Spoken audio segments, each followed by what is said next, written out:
Keni bërë hapa para, por keni ende për të bërë. Ka qenë pikërisht njoftimi që ka kumbuar në veshët e shqiptarëve dekad pas dekade. Nga megafonët e stacionit u shpall njoftimi. Treni do të vijë në orën 6:15 dhe do të niset në orën 6:20. Por treni nuk erdhi kurrë në orën 6:15. Më pas erdhi njoftimi tjetër. Treni do të vijë në orën 8:10. E kështu me radhë.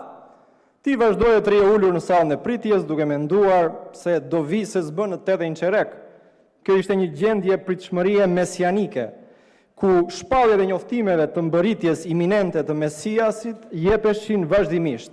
Dhe ti e dije fare mirë se ai nuk do të mbërrinte kurrë. E megjithatë, të vinte mirë që ta dëgjoje shpalljen prap e prap. E citova këtë fragment nga një libër sepse kjo është historia 35 vjeçare e shqiptarëve në pritje të integrimit të vendit Bashkimit Evropian. Keni bërë hapa para, por keni ende për të bërë. Ka qenë pikërisht njoftimi që ka kumbuar në veshët e shqiptarëve dekad pas dekade. E teksa dekadat kalonin, shqiptarët e zbuluan vetë BE-n, me të mirat e të ligat e saj. Teksa dekadat kalonin, shqiptarëve të ngelur në Shqipëri, u vinte mirë të dëgjonin shpalljen e njoftimit, edhe pse e dinin fare mirë se integrimi s'do të vinte kurrë. Pse s'do vinte kurrë? Për t'ju përgjigjur kësaj pyetje, dikush duhet t'i shpjegojë shqiptarëve se cili është interesi i evropianëve në këtë mes për të integruar Shqipërinë në BE.